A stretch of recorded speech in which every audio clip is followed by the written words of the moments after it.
¿Te gustan las contiendas? Bueno, pastor, defínalo, por favor, ayúdenos aquí. Bueno, quizás alguno diga, sí, a mí me encanta, no importa qué tipo de contienda sea, me gusta. Si él es así, podemos ayudarte. La contienda, quizás en nuestras casas, está la contienda entre marido y mujer, entre padres e hijos, siempre hay contienda, hay contención. Otros tipos de contiendas, de una competencia, un partido de fútbol, o aquí una contienda, dos boxeadores contendiendo allí en el ring, viendo quién es el mejor. Esas contiendas nos gustan. Es una forma de ver quién es el mejor. Hay una competencia allí. Quiero mostrarles hoy cómo podemos contender por lo bueno. La contienda correcta. Y esto lo vemos en nuestro pasaje de hoy en 2 de Timoteo, capítulo 2, versículos 14 al 19. Está en la pantalla, pero léanlo conmigo o díganlo de memoria. O las partes que recuerdan, díganlo de memoria. Ahí va. Recuérdales esto, exhortándoles delante del Señor que no contiendan sobre palabras, lo cual para nada aprovecha, sino que es para perdición de los oyentes. Procura con diligencia presentarte a Dios aprobado, como obrero que no tiene de qué avergonzarse, que usa bien la palabra de verdad, mas evita profanas y vanas palabrerías, porque conducirán más y más a la impiedad, y su palabra carcomerá como gangrena, de los cuales son Himeneo y Fileto, que se desviaron de la verdad, diciendo que la resurrección ya se efectuó, y trastornan la fe de algunos. Pero el fundamento de Dios está firme. Digan esto conmigo. Conoce el Señor a los suyos. Apártese de iniquidad todo aquel que invoca el nombre de Cristo. Padre, te pido por tu ayuda hoy, y sabes, en esta semana en particular que lo necesito más que otra. Señor, gracias por tu palabra que nos da el fundamento, nos da las herramientas, nos da la fortaleza para nuestra relación contigo. Señor, ayúdanos a través de tu palabra ver cuáles cosas son dignas de contender. Y ayúdanos a no perder tiempo en las contiendas incorrectas, sino esforzarnos en pelear la buena batalla, en contender por la fe. En nombre de Jesucristo pido esto. Amén. Aquí vemos, en estos pasajes vemos dos tipos de contiendas. Vemos la contienda incorrecta, o que es la contienda contra lo superficial. Y la contienda correcta es la contienda acerca de lo sustancial. Entonces, en uno hay, en versículos 14 y después 16 al 18, describe una contienda superficial que no tiene sustancia. Y esencialmente a través de esto, Pablo le dice a Timoteo, no pierdas tiempo con cosas que no tienen sustancia. No contiendas contra lo superficial. Fíjense el mandato allí en el versículo 14, recuérdales esto. Aquí esto a cual se refiere es lo anterior. ¿Recuerdan esos pasajes que vimos la semana pasada? Palabra fiel es esta: si somos muertos con Él, también viviremos con Él. Si sufrimos, también reinaremos con Él. Si le negaremos, Él también nos negará. Si fuéramos infieles, Él permanece fiel. Él no puede negarse a sí mismo. Recuérdales esto, Timoteo. Y tal como anteriormente también habíamos visto en el versículo 8, que dice, acuérdate de Jesucristo, manténlo presente en tu memoria, ponlo siempre en tu lóbulo frontal. Aquí les está mandando a Timoteo, haz que otros también siempre mantengan esto recién de lo que hablé en su lóbulo frontal. Recuérdales esto. Pero hay una advertencia que viene con ese recuerdo. La palabra exhortándoles delante del Señor, exhortándoles, normalmente la exhortación es algo bueno, ¿sí? Es animar a alguien a obedecer la verdad de Dios, ¿sí? Eso es la exhortación, y eso debe ser nuestra exhortación, es, mira, sabes que esto es correcto, dale que puedes hacerlo. Eso es la exhortación bíblica. Pero aquí Pablo usa otra palabra que traduce exhortación, que es una advertencia. Y es una advertencia fuerte. Entonces le dice que ayudarles a mantener todo eso que hablamos en memoria, pero hay una gran advertencia. Y tomate el tiempo, presta atención, porque esto es algo grave, es algo serio. No pierdas el tiempo peleando con las cosas que no valen. No pierdas el tiempo, no contiendas en lo superficial. Y esta exhortación es delante del Señor. O sea que Pablo le dice al Timoteo, no es por tu palabra o por la mía. No es porque Pablo dijo o porque Pastor Ben dijo. No, exhortarles delante del Señor. Trae su conciencia ante el Señor. Como hijo, hija de Dios. Esto es lo que debes hacer. He tenido que encontrarme en situaciones así, donde quizás lidiando con una persona que sé que no está viviendo, dice ser creyente, pero no lo está viviendo como tal. Y yo puedo todo el día decir, mira, tenés que hacer tal cosa, tenés que hacer tal cosa. Pero eso no vale hasta que diga, como hijo de Dios, esto es cómo debes vivir. Yo no entro en esa ecuación, porque mi palabra, mi opinión, no importa. Lo que importa es su vida ante Dios. Entonces Pablo le manda a Timoteo a hacerles acordar que mantengan constante en su memoria y su conciencia.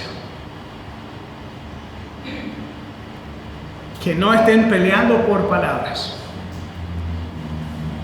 Aquí en otros lugares, de hecho en la primera epístola de Timoteo lo dice así, porque a raíz de todos los males es el amor al dinero, el cual codiciando algunos extraviaron la fe, fueron traspasados, y perdón, ese versículo está incorrecto, era 6:20, sí, era 6:20, no 10. Oh Timoteo, guarda lo que se te ha encomendado, evitando las profanas prácticas sobre cosas vanas, los argumentos de la falsamente llamada ciencia. En 1:6, de los cuales cosas desviándose algunos se apartaron a vana palabrería.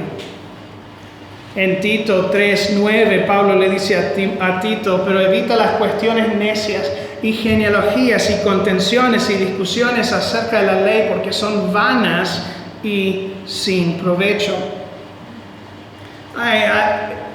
La semana pasada, aprovecho que no está mi esposa para quizás darle molestar un poco más a mis hijos. Y el otro día las chicas estaban encargándose la comida, y entonces yo entré y me dice, pa, ¿puedes hacer el jugo? Ok, y yo estaba de una cosa a la otra y digo, ¿hay alguien más que lo puede hacer? Pero pa, no has hecho nada. Y ahora, cuando eso, la hija que me lo dijo estaba dormida, yo estaba en la carnicería, estaba en la panadería, o sea, yo hice las compras para la comida esa noche. Y ahí empezamos a debatir, pero era uno de esos debates divertidos donde sabes que la otra persona está bromeando y viceversa, porque ambos nos estábamos riendo, ¿no es cierto? Ella me está mirando como... Si no hiciste nada, pa, no hice nada. ¿Y vos qué hiciste? Yo hice la comida. Y ahí empezó el debate sobre palabras. Bueno, en inglés, la palabra hacer toma más de un contexto de crear algo, ¿sí? Entonces le digo, vos no hiciste la comida, solamente lo juntaste y lo cocinaste. Vos no hiciste la comida, ya estaba hecha. Dios lo hizo. Pero y seguimos así. Bueno, yo lo vi divertido. Pero era una discusión, una contienda sobre palabras, no de mala forma como aquí dice. Pero existe eso. En una iglesia, quizás un hermano, una hermana diciendo, hacerse ver, mostrar cuánto conoce. Y toma la responsabilidad sobre sí mismo de enseñarle a todos los demás lo que ellos no saben todavía por su inmadurez espiritual, que ellos tienen y esa persona no. Entonces ahí comienza a identificar esas pequeñeces. No, así no. No, esa palabra no significa lo que crees que significa. Porque yo hice mis estudios. Y pasa. Otra forma que ocurre esto, si vemos en el versículo 14, no contiendan sobre palabras, y en el 16 habla de evita profanas y vanas palabrerías. Indican un enfoque sobre trivialidades, sobre cosas temporales. Piensa en la última vez que se que se juntaron con un hermano de la iglesia. ¿Qué tan sustancial fue la conversación? ¿O fue acerca del clima, del coronavirus, de Maradona, cosas bastante superficiales de la vida? Las cosas que pasan, pero nunca llegando a cómo está tu corazón hoy. Y ese desenfoque o enfoque sobre las trivialidades de la vida lo llamamos, bueno, sí, tuvimos una buena comunión. Así charlando el trabajo y los deportes y ¿dónde estaba la comunión? Bíblicamente la comunión es el compartir en las cosas espirituales, sea el ministerio o la exhortación. Eso es lo que es la comunión bíblica. Está bueno pasar un rato juntos, pero no malgasten el momento que tienen. No malgasten no podemos desperdiciar esos tiempos que Dios nos da para hablar la verdad en amor, para animar y exhortar los unos a otros, para orar juntos. ¿Qué produce este tipo de desenfoque? Produce una contienda que no es provechoso. De hecho, el versículo 14 lo dice así, lo cual para nada aprovecha, sino que es para perdición de los oyentes. En el 16 dice que conducirán más y más a la impiedad y su palabra carcomerá como gangrena, de los cuales son Himeneo y Fileto. Entonces, el producto de enfocarse tanto en las trivialidades o cosas superficiales no es de provecho, de beneficio, no es de ayuda espiritual. Al contrario, abre la puerta a mala enseñanza. ¿Por qué? La mente espiritual no está alerta a enseñanza de verdad o mala enseñanza. La intención, esta mala enseñanza, las trivialidades abren la puerta a una mala enseñanza y esa mala enseñanza empieza a corromper.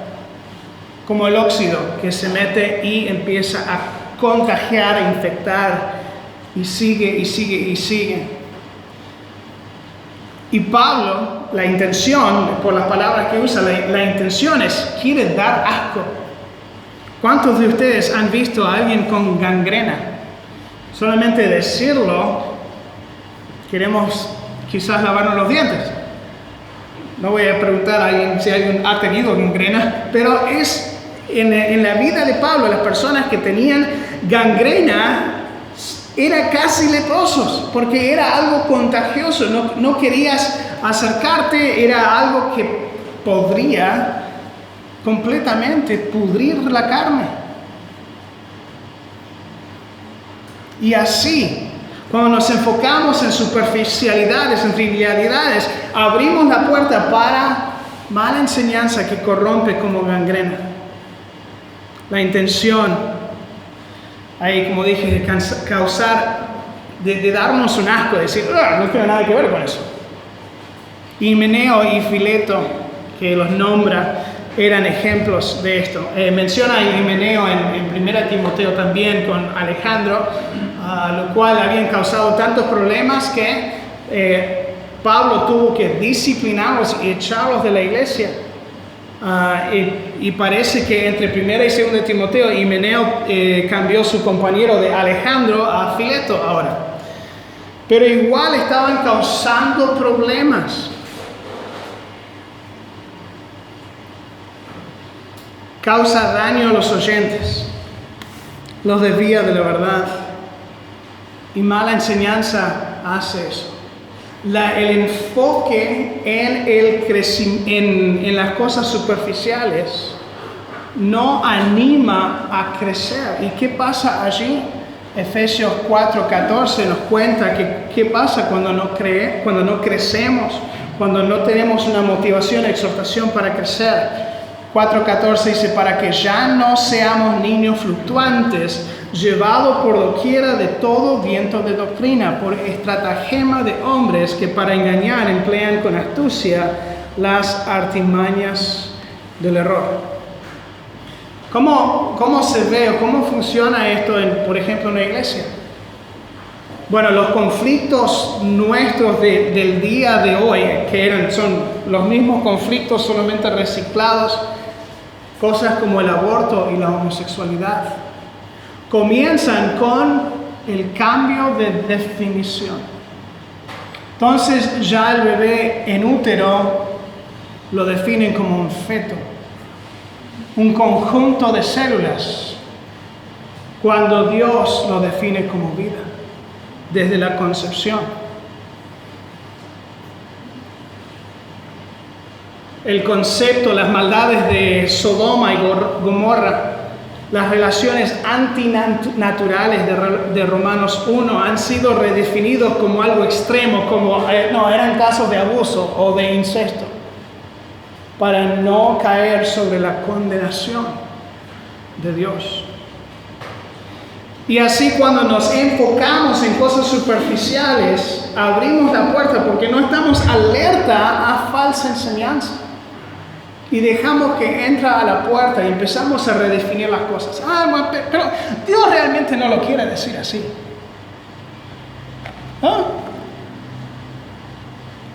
¿Y por qué lo dice así entonces? No, seguramente lo estás entendiendo mal. Seguramente hay algo cultural ahí que quizás no estamos viendo.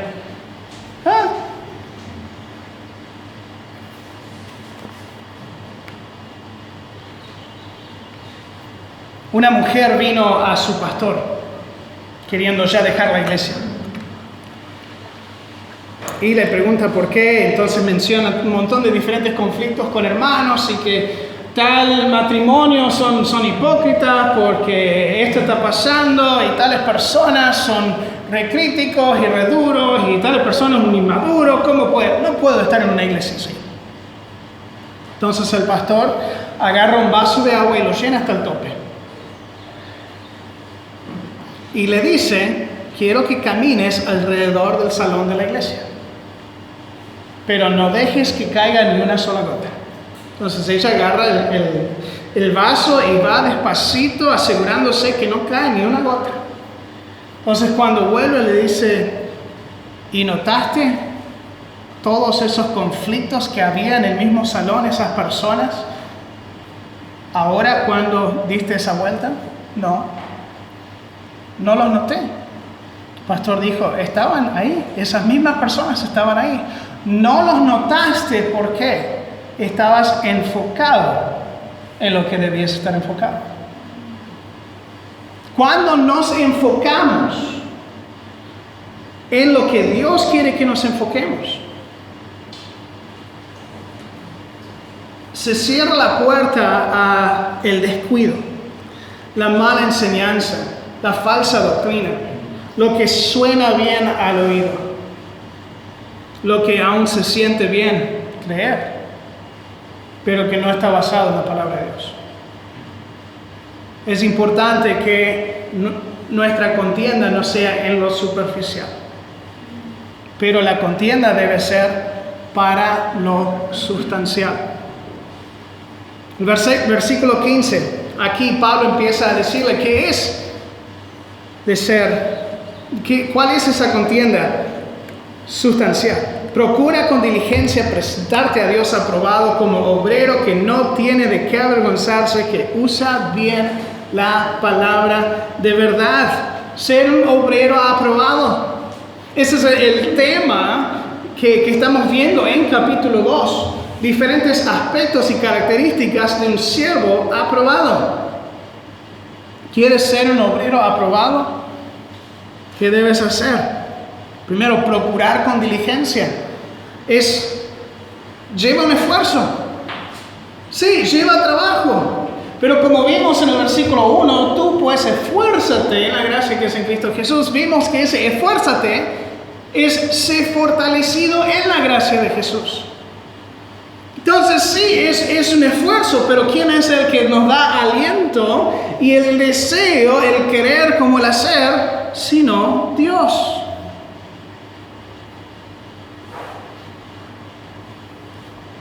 Estaba hablando con un pastor la semana anterior acerca de personas quienes están recuperando una vida con adicciones.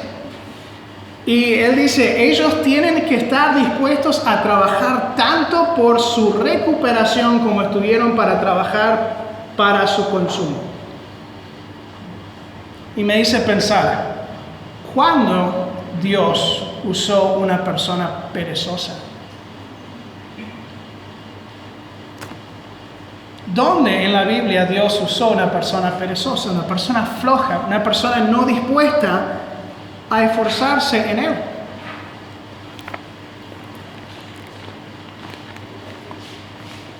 Dije, no sé, no creo que hay. Quizás los usa, pero como malos ejemplos. Y yo no quiero ser eso, espero que ustedes tampoco. Entonces, procura con diligencia, ser diligente, poner un esfuerzo. El mismo esfuerzo que ponemos para el trabajo, para las cosas de la casa, que son cosas temporales. ¿Cuánto más debemos poner esfuerzo, ser diligentes en las cosas de Dios que son eternas? También para ser ese obrero aprobado debemos tener la prioridad en la aprobación de Dios y no de los hombres. De hecho, si buscamos ser aprobados por los hombres en todo, no vamos a agradar a Dios. Y si buscamos agradar a Dios en todo, no vamos a agradar a los hombres. Gálatas 1:10, Pablo lo dice así, pues busco ahora el favor de los hombres o el de Dios, o trato de agradar a los hombres, pues si todavía agradara a los hombres, no sería siervo de Cristo. Y quizás piensas que estás viviendo para agradar a Dios, ok, qué bien, pero en tu mente quizás no te permite dormir a la noche, pero ¿qué va a pasar? ¿Qué va a pensar tal persona? ¿O cómo van a reaccionar ellos si yo obedezco a Dios en esto? Y maquina nuestras mentes buscando de forma práctica la aprobación de otros, cuando nuestra prioridad debe ser la aprobación de Dios.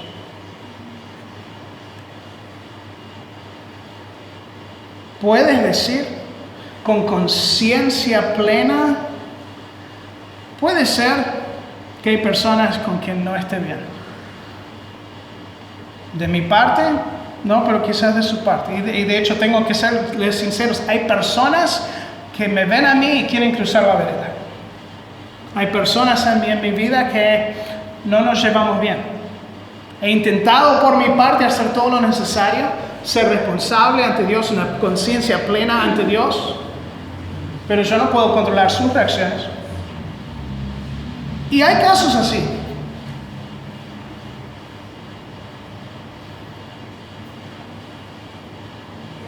Pero podemos decir con plena conciencia, estoy bien con Dios. Con el que realmente importa, estoy bien con Él. Ahora es interesante, cuando estás bien con Dios,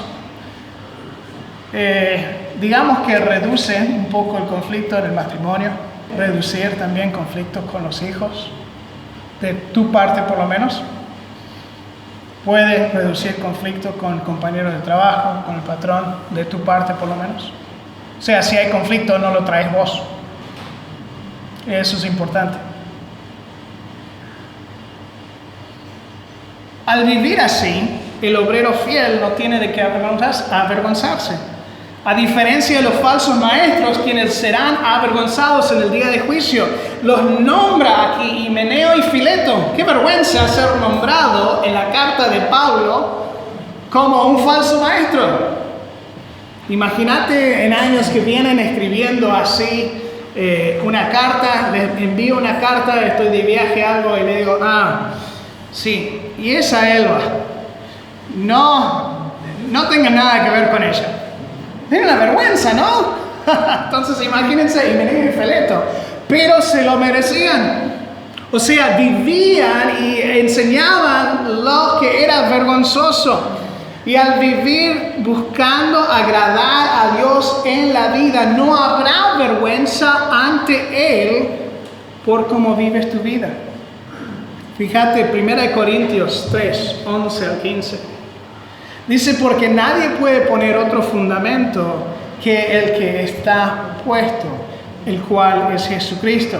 Y sobre este fundamento alguno edificar, y estamos hablando de la vida y buenas obras o malas obras en la vida. Si sobre este fundamento que es Cristo, alguno edificare oro, plata, piedras preciosas, madera, heno, hojarasca, la obra de cada uno, lo cual se hará manifiesta porque el día de juicio, la declarará. Pues por el fuego será revelada y la obra de cada uno, cual sea el fuego, la probará. Si permaneciere la obra de alguno que sobre edificó, recibirá recompensa. Si la obra de alguno se quemare, o sea, sus obras en la vida eran superficiales, él sufrirá pérdida, experimentará esa vergüenza. Si bien él mismo será salvo, aunque así como por fuego. O sea, gracias a Dios que conoce a Cristo como Salvador, porque aparte de su alma, no hay ninguna inversión eterna por su vida.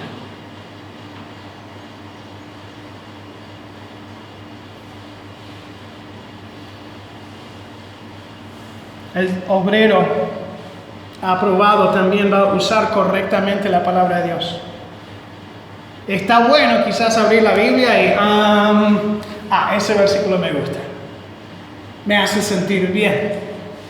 Y por eso hicimos la serie de textos fuera de contexto. 8 semanas enseñando cómo es que debemos, no hacer eso. Tomar versículos fuera de contexto. Y yo podría haber seguido, sí, habían fácil 25 diferentes pasajes. Pero para no extenderme tanto en la serie y querer llegar a esto. Pero parte del estudio bíblico, de la enseñanza, es ayudarles a ustedes a saber cómo usar correctamente la palabra de Dios. Porque Hace años los laicos ni eran permitidos, personas comunes y corrientes ni eran permitidos a tener una Biblia. De hecho, estaban todos escritos en latín y solamente los clérigos, los curas, los padres de la iglesia podían leerlo y enseñarlo. Pero cuando John Wycliffe, William Tyndale, John Bunyan empezaron la gran obra de traducir la palabra de Dios en la lengua común, fue algo digno de su persecución por aquellos gobernantes religiosos. Casiodoro de Reina y de Valera, me olvido su primer nombre, ellos también fueron perseguidos por traducir la palabra de Dios a la lengua común, para que tú y yo lo pudiéramos tener en nuestras manos, para que pudiéramos aprender de Dios mismo. ¿Querés escuchar de Dios? Ahí está. ¿Quieres escuchar la voz de Dios? Léelo en voz alta. Está aquí. Toda su voluntad para tu vida lo tienes en tus manos al tener tu Biblia.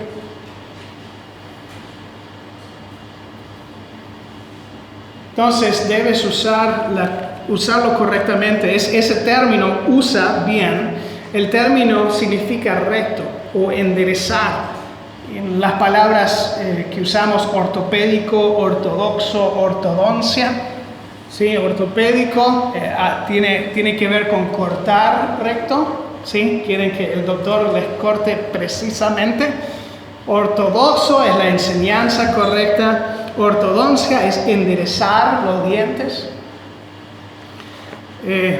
Sí, hace poco aprendí la diferencia entre el doctor de ortodoncia y el dentista.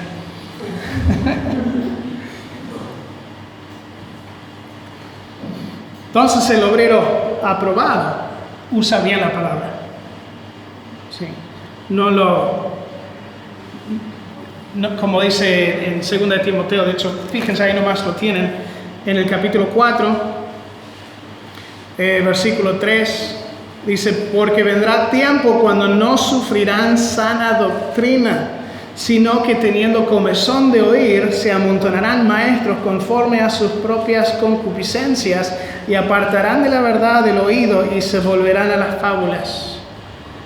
Si no aprendemos a usar correctamente la palabra de Dios, entonces cualquiera viene y dice, bueno, realmente no quiere decir eso. Y empieza a redefinir las cosas que sabemos correctamente la palabra de Dios. ¿Y qué pasa? Empezamos a creer vanidades, mala enseñanza y nos desviamos de la verdad. Entonces el obrero aprobado es algo digno por el cual debemos contender. La contienda por ser un obrero aprobado.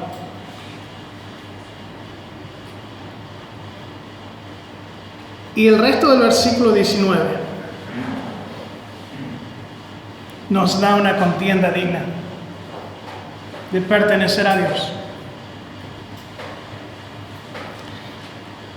El fundamento de Dios es este. Está firme, teniendo este sello. Conoce el Señor a los suyos y apártese de iniquidad todo aquel que invoca el nombre de Cristo. Dios conoce a los suyos. Pablo aquí está haciendo una referencia a una historia del Antiguo Testamento en el tiempo de Moisés, en Números 16, en el cual los hijos de Coré desafiaron la aprobación y liderazgo de Dios en Moisés. Y en la historia Dios acabó con esa rebelión, demostrando su aprobación de Moisés al abrir la misma tierra debajo de Coré y los suyos. La tierra los tragó y volvió a cerrar. Números 16, 5. Habló Coré y a todo su séquito diciendo, mañana mostrará Jehová quién es suyo. Esa frase, mostrará Jehová quién es el suyo, en la traducción griega del Antiguo Testamento, lo cual Pablo hubiera quizás referenciado aquí. cita exactamente lo que Pablo dice: Dios, Jehová, conocerá a los suyos. Y quien es santo y hará que se acerque a él, y a él escogiere, él lo acercará así. Interesante que Coré fue quien dijo eso, y Dios escogió a Moisés. Demostró su relación con Moisés. Tenemos un sello. El Espíritu Santo, la palabra de Dios nos dice que el Espíritu Santo es el sello, las arras, la garantía de que le pertenecemos al Señor. De hecho, su Espíritu tiene comunión con nuestro Espíritu, nos dice 1 de Juan, confirmando que somos hijos de Dios. Si no tienes ese sello, si no perteneces a Dios y estás aquí esta mañana, te invito a aceptar a Cristo como tu Salvador para que puedas ser llamado un hijo de Dios. Habla conmigo o cualquier otro aquí, estaríamos más que dispuestos de compartir de la palabra de Dios. ¿Cómo puedes hacer eso? Pero no termina allí el versículo, sino que apártese de iniquidad todo aquel que invoca el nombre de Cristo. Los suyos deben apartarse del pecado. Moisés había advertido al pueblo que se apartaran de Coré y los suyos para no ser llevados con ellos. En Números 16:26 leemos: Él habló a la congregación diciendo: apartaos ahora de las tiendas de estos hombres impíos y no toquéis ninguna cosa suya para que no perezcáis en todos sus pecados. Entonces, otra vez, a través de Pablo hace referencia a esa historia acerca de que los suyos también se apartan del pecado. Sé que es difícil, especialmente cuando empezamos a nombrar aquellos pecadillos que no pensamos que no tienen tanta consecuencia. Podría decir: bueno, yo no robo o mato a nadie, entonces soy buen creyente. Pero empezamos a leer la Biblia y descubrimos: quítese toda ira, rencor, amargura y maledicencia, y no queremos seguir leyendo porque nos va descubriendo que hay en nuestro propio corazón. Y vemos que en los ojos de Dios eso es tan malo como el matar a alguien. Aún Jesús dijo: ¿has escuchado? No matarás. Pero te digo, aquel que dice a su hermano fatuo, que lo insulta, ya es culpable. Sí, es como lo ha matado de corazón. Eso pega. Entonces es un camino, es un camino progresivo al andar en el Señor, apartándonos del pecado. Pero lo más que nos acercamos a Él, más nos alejamos del pecado. Por eso la importancia de tu vida en la palabra de Dios. Porque te enseña, te guía, te reclama cuando estás alejándote.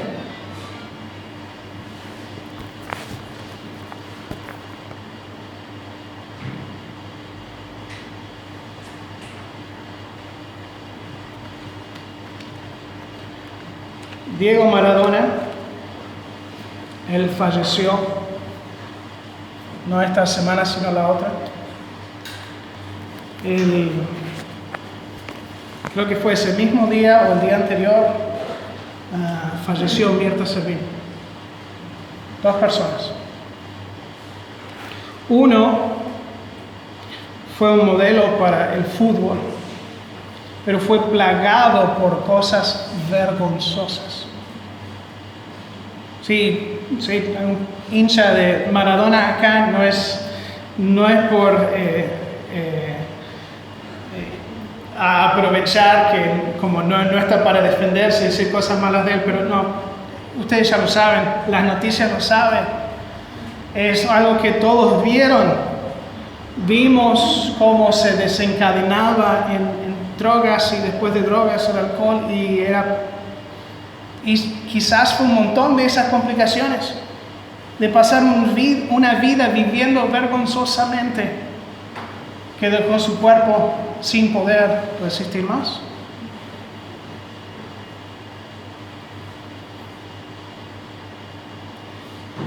La otra, Mirta, ni siquiera atleta, pero aplaudida por su vida, por su fe vivida, su fe en Cristo. Una vida ejemplar y digna. El primero fue despedido de esta vida con una gran multitud.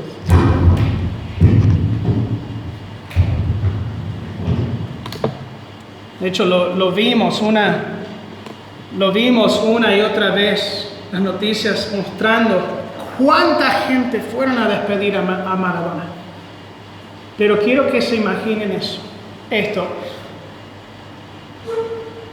La segunda persona, Mirta Sevilla, llegando al cielo, con una multitud enorme de personas dándole la bienvenida. Una entrada gloriosa por cómo vivió su fe ante su esposo e hijos. Pensamos en personas cerca nuestro, quienes realmente han vivido su fe. Y sí, obvio, queremos celebrarlos aquí en la vida, pero cuánto más importante es una entrada gloriosa por una vida vivida digna del Señor aquí en la tierra, esperándoles con una bienvenida inmensa en el cielo. ¿Qué quieres para tu vida? ¿La despedida con una multitud de gente o una bienvenida al cielo con multitudes incontables?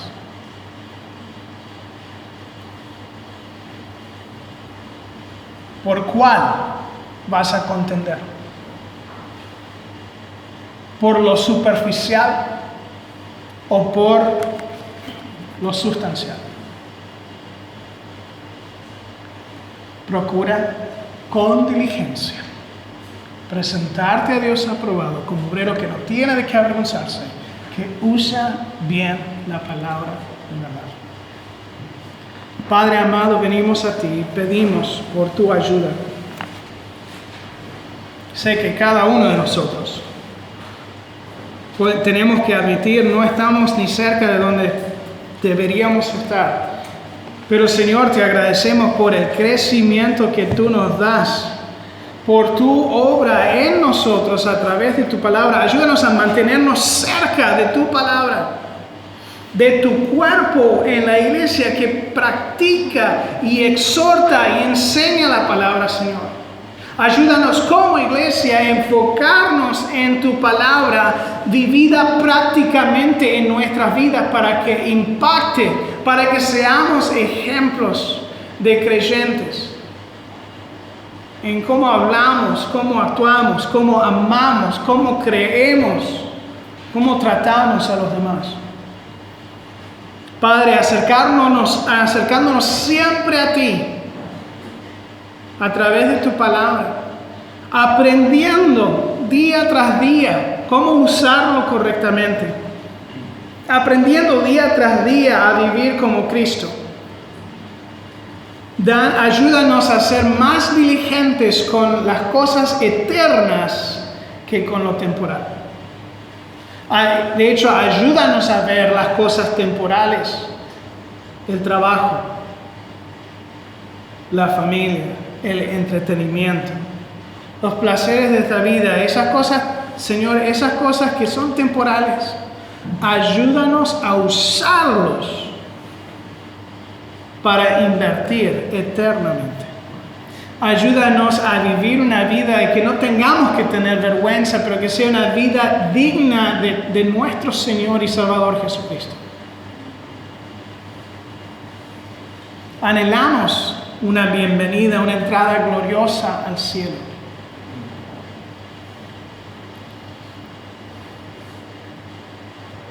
Dios, realmente no me importa si me ponen en un cajón, en una jarra y me tiran al río cuando me vaya a esta tierra.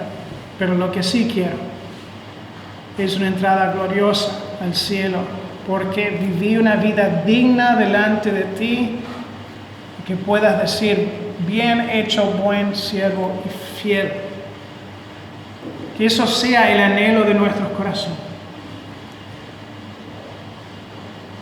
Te pido que nos ayudes a vivir para ti en esta semana, Ayúdanos a atravesar las dificultades de la vida haciendo la pregunta, ¿cómo podemos glorificarte en esto? Y ser luz a otros que nos están mirando.